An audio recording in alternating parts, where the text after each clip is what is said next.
Právě teď jsme svědky okamžiku, který se pomalu stává historií. Původní vlakový zabezpečovací systém ARS provází pražské metro už desítky let. V současnosti ale probíhá jeho postupná náhrada modernějším zabezpečovacím zařízením. Jak říkají i naši průvodci, patříme mezi poslední návštěvníky, kteří mohou tuto charakteristickou simulaci zažít přímo během jízdy na vlastní kůži.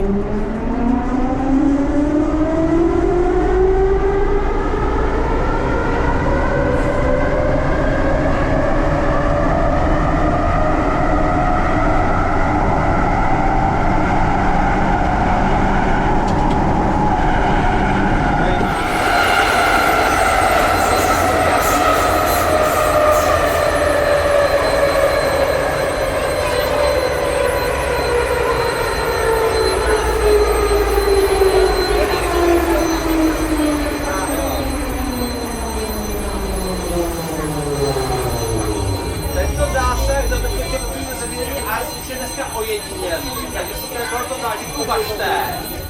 Tento moment je pro vás důkazem, že metro je skutečně dobře zabezpečené.